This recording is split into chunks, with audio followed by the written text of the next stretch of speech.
Let's go, my dear.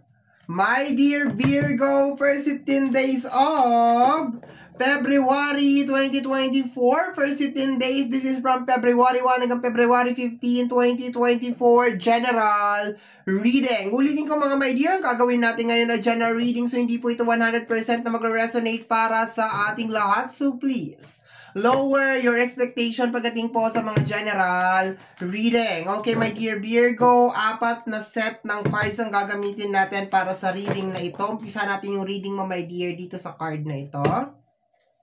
Virgo. First 15 days of February. Okay, cut na natin to into 3. Na-pre-shuffle ko naman na lahat to, my dear, kanina. So, no need to babad-babad talaga sa balasa. My dear Virgo, okay. Kala ko yun na. The Page of Cups, parang meron kang ini-explore. Okay. More on explore ang nakukuha ko dyan. Connected sa iyong emotion.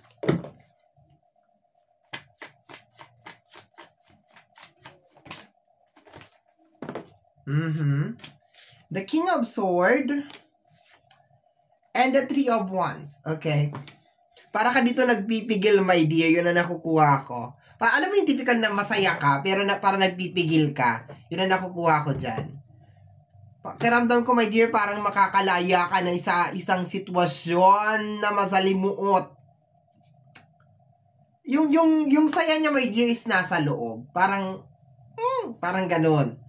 Okay? Parang mission accomplished. Parang ganon. Parang meron nang malapit mag-end. Yun ang nakukuha ko, my dear Virgo. Something malapit na siyang mag-end. Okay? Dagdagan natin yan, my dear. Page of Cups. Overload. Okay? So, kung lately, my dear, parang pagod na pagod ka sa trabaho or parang hindi mo alam kung paano mo tatapusin yung mga bagay-bagay. Pagod, my dear, sunod-sunod na gawain, di ba? Overload energy. First 15 days of February, dahan-dahan na siyang nawawala. Okay? Gumagaan, my dear, yung iyong buhay. Okay? So, meron malapit na, posible, my dear, trabaho. Kung meron kang contract, alliance, okay? Pwedeng universe to, my dear. Kakampi mo ang universe or posibleng meron siyang ipapadalang tao para sa'yo para mapagaan yung mga bagay-bagay. Ganda. Okay? Next, my dear Virgo. Okay, dalawa to. Calm, okay? And Faith, which is connected sa energy ng fortune telling or fortune teller. Fortune telling? Fortune teller? Ako, fortune telling. Fortune teller. Okay, so my dear, tama yung nakukuha kong energy kanina na merong isang eksena sa buhay mo na posibleng ang bigat-bigat, posibleng may kinalaman sa trabaho, stress, pressure, okay? And itong energy ng alliance, my dear, hindi ko kino-close na isang energy lang to. There's a tendency that this is a spirit guide. Like, ang iyong mga gabay ay nasa likuran mo, guiding you para ma-overcome mo kung ano man itong pinagdadaanan mo. Okay? But at the same time, ipapadala din, my dear, form of tarot card reading. Okay? So, ibig sabihin, habang nag-scroll ka, out of nowhere, mapapanood mo tong reading na to, and itong reading na to ang magdudulot sa'yo ng confirmation na mag-e-end na yung isang suffering sa life mo. Okay? Dadaan ako sa wall mo.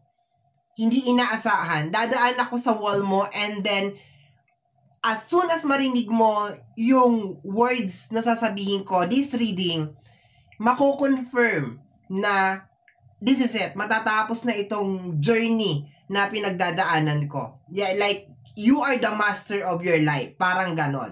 Kung pumasok ang 2024, January, nag-New Year, ikaw, my dear, no, February ka. Like, February, dun na nakikita, my dear, yung pagpasok, yung blessing, my dear, ng 2024. no? Yung blessing ng 2024 or yung kasaganahan ng bagong taon ng 2024 ay nararamdaman mo ng first 15 days of February. Ibig sabihin, hindi ka nag-New Year ng January. Mag-New Year ka ng February. Okay? Dagdagan natin yan, my dear. So, posible naman din na hindi ako. Posibleng ibang tarot card reader ang magko-confirm sa'yo na malapit nang matapos or mag-move forward ka na sa next chapter ng life mo. Okay? I have so much desire for you. Matagal mo na to, my dear, dinadasal. Matagal mo na tong pinipray. Okay? So, kung ano man tong pinipray mo, my dear Virgo, kung ano man tong dinadasal mo, it's coming. Parating na siya para sa'yo, my dear. Kaginhawaan ang nakukuha ko dito para kang nabunutan ng tinik, my dear Virgo.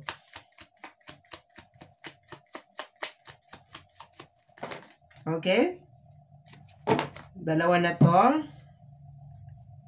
I just want space. Freedom, my dear. I just want space. Naka-reverse kasi pero that is I just want space. So, energy of freedom. Like, you will feel mararamdaman mo na malayang-malaya ka, my dear, sa first 15 days of February, na lahat ng mga ine-expect mo, lahat ng mga binivision mo or ini-imagine mo ay umaayon sa favor mo. Lahat ng mga expectation mo ay parang sumasang-ayon sa'yo, my dear. Yung mga pinaplano mo, my dear. And the Ace of Wands. Ace of Wands. Ace of Wands, okay? Ang alas. Related sa mga manifestation mo, my dear. So far, ang ganda nung reading, my dear.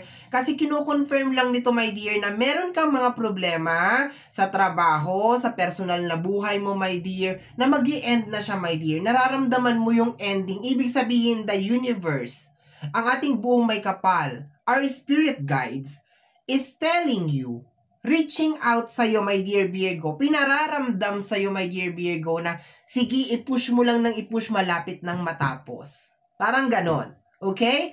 Ito yung typical, my dear Virgo, na pinasok mo na sitwasyon na pikit mata mo siyang pinasok. As in, sobrang pikit mata mo siyang pinasok, my dear Virgo, na hindi mo alam kung magiging successful ka ba dito or hindi.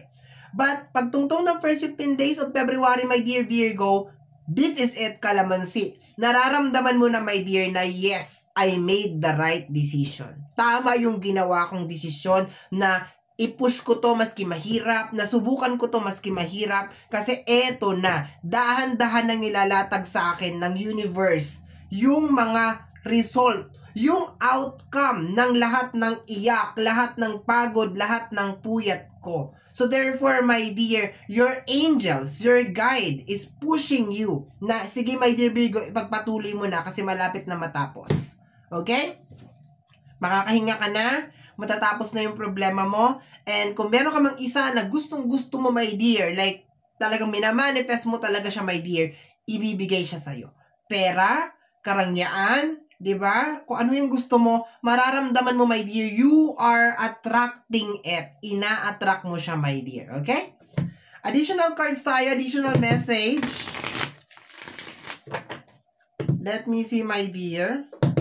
Nakakakuha ako ng energy, my dear, na posibleng meron sa inyo, mag-e-end na yung kontrata sa work this year. Kumbaga, tagal mong tiniis siguro yung mga ugali ng mga katrabaho mo or ng amo mo. And aabot na talaga, darating na sa punto, my dear, na mag-e-end na yung contract mo or bigla na lang meron mag-o-offer sa'yo ng panibagong trabaho. Yun ang nakikita ko dito. Mas magaan na trabaho, mas maganda yung pasahod, mas maganda yung kanilang mga rules and regulation doon sa lugar na yun, which is pabor na pabor sa'yo, my dear. Okay? Kasi meron kang 3 of Wands. 3 of Wands is next level na energy. Okay, my dear. This is the Hangman, okay? Situation. Normally, ayaw nila yung Hangman kasi nakabaliktad. Pero, my dear, there's a reason kung bakit ka nilagay sa ganyang situation. Ibig sabihin, para sa'yo talaga siya. Siguro nung una, hindi mo talaga maintindihan kung bakit nandiyan ka sa ganyan na situation or bakit ibinigay sa'yo yung ganyan na situation, my dear Virgo. But, first 15 days of February, sinasabi, my dear, This is it. So, ibig sabihin, masasagot mo na lahat. Bakit mo sa akin ibinigay ito? There are times, my dear Virgo, na nangyayari sa atin yan. Tinatanong natin, bakit ako? Sa dinami-dami, bakit ako? 'Di ba? And first 15 days of February, sasabihin na sa'yo, my dear, kung ang sagot sa tanong mo. Okay? Let's go, my dear. May lesson learned. Marami kang natutunan, my dear, sa mga pinasok mo. Sa mga lugar na, sa mga desisyon o lugar na pinasok mo, my dear. Okay, we have here the 9 of Pentacles. Okay, there's a tendency, my dear, na single ka as of this moment. Okay, there's a tendency kasi itong 9 of Pentacles is nakakonekta sa energy ng isang matandang dalaga. Something like that. But, kung hindi naman, my dear, this is prosperity na may kinalaman sa usapin ng pinansyal.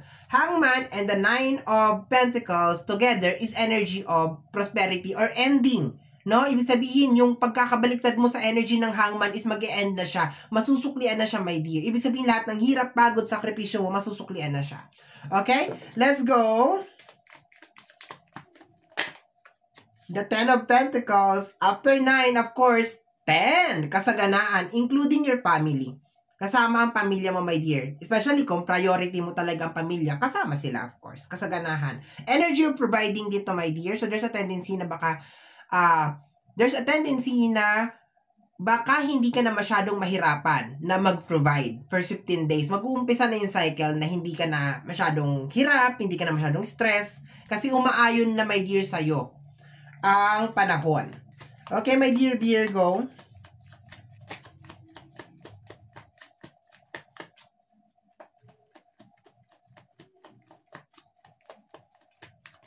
Okay, the World card. Happy ending, my dear. Last na last sa Major Arcana, the World card, completion. Ibig sabihin, mag-new beginnings ka na naman ulit. Ending. Energy ng Full card, nag-travel siya, blah, blah, blah. Ending, the World card. Ibig sabihin, na-complete niya na yung kanyang buong travel sa Major Arcana. Kaya may World card. Ibig sabihin, completion. Kung makikita mo yung card dito, naglalabas siya ng stable na energy. Hindi siya ganyan. Ang hindi lang stable dito is yung hangman. Pero sumunod ang 9 of Pentacles, kaya nangyari, naging stable siya. It is a confirmation of ending. Okay? Clarification. The Queen of Cups. Okay? So, normally, ang Queen of Cups is a very understanding and loving card. Mother figure, of course, you are converting negative energy ng ibang tao sa paligid mo, which is sinasabi ko sa iyo, my dear Virgo, kanina, na posibleng pumasok ka sa isang lugar na nagtiis ka talaga. Like, you are converting negative energy into positive. Like, iniintindi mo yung tao, ay kaya siguro siya ganyan kasi hindi siya love ng mama niya, o hindi siya nabakunahan, or kulang siya sa vaccine. Diba? Yung mga ganon. You are converting negative energy into positive. Mahirap yun, my dear Virgo, kasi ang hirap na yung negative na ginagawa sa'yo ng tao, gawin mong positive. 'Di ba? Parang, kaya niya siguro ako niloko, kaya niya siguro ako ninakawan kasi nagugutuman siya. May ganun kang energy, my dear, na kinonvert mo yung mga ginawa sa'yo ng mga tao into positive. Like, kinonvert mo siya into strength. Ginawa mo siyang lakas, my dear. Hindi mo siya ginawa na parang nag-self-pity ka or something like that. Yun ang nakukuha ko dito, my dear. So, tama, ngayon nakukuha kong energy, my dear, kanina. Nilagay ka dun sa sitwasyon, my dear, kasi meron ka talagang matututunan. And mag-e-end na talaga, my dear, yung, sabihin na lang natin siguro karmic cycle. Lahat naman tayo merong karmic cycle, my dear Virgo. Paunti-unti nga lang yung pasok.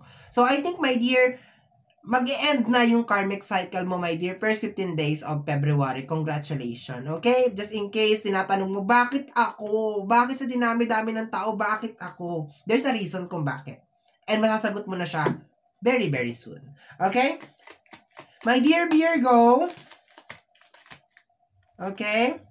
We have here the 4 of Pentacles, my dear. Okay? Energy of not letting go. And the 5 of Cups, okay? So, you are been blessed, my dear Virgo. You are been blessed all your life.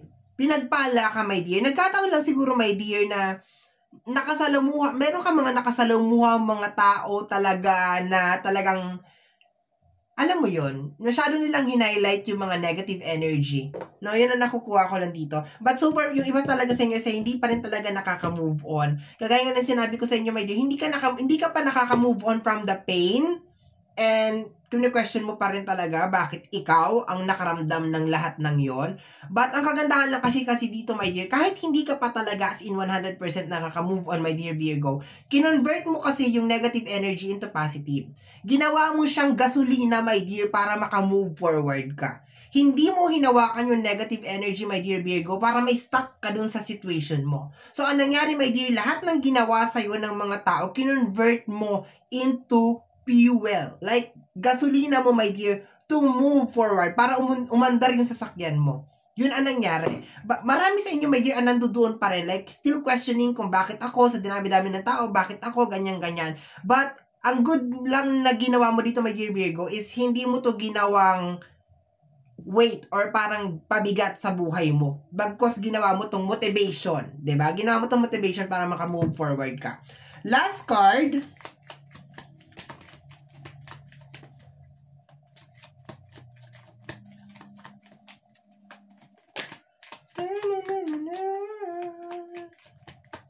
Ganda. Ganda ng reading mo, my dear. Something na minamanifest mo, my dear, ang darating na sa'yo first 15 days of February. Sa mga nangihingi ng space, nangihingi ng freedom. Eto na yon. Oy. The Four of Swords. Energy of rest. Walang gawa to, my dear. Nakahiga lang si Four of Swords dyan. Nagre-relax lang siya, my dear. Nagme-meditate siya, nagpe-prayer siya. Or possibly, my dear, ikaw yung klase ng tao na madasaling ka talaga na klase ng tao. Like, lahat nangyayari sa'yo, like, pinapaubaya mo na lang sa taas. Like, kayo na po ang bahala sa kanya or something like that. It's very, very nice na energy. Bottom deck of the card is the Queen of Swords. Kita mo si Queen of Swords? Come to me. You are attracting, my dear, itong blessing na to. Like, you are, para kang magnet. Ina-attract mo talaga siya, my dear. You are claiming it na para sa'yo talaga siya. Therefore, dahil sa pag-release mo ng positive energy, my dear, see? Tingnan mo kung ano nangyari sa result, my dear. Dahil sa pagkakaroon mo ng malawak na understanding, pangunawa, disiplina, and of course, yung mindset mo na i-convert lahat ng negative energy into positive para maka-move forward ka. The universe is giving you a blessing. Okay? So, my dear Virgo, yan ang reading mo para sa yung first 15 days of February 2024. Somehow, my dear, kung nagustuhan mo to, especially kung napadaan ka lang, don't forget to subscribe. Pakiclick ang notification bell para ma-update ka sa aking mga upload. And please, pakilike and follow po ang ating ibang social media platform. Free to like, free to share, free to comment sa lahat ng ating mga videos. Once again, my name is RJ, also known as Apo J. Maraming salamat po. And until next time. Bye-bye! Thank you, my dear. Maraming salamat po.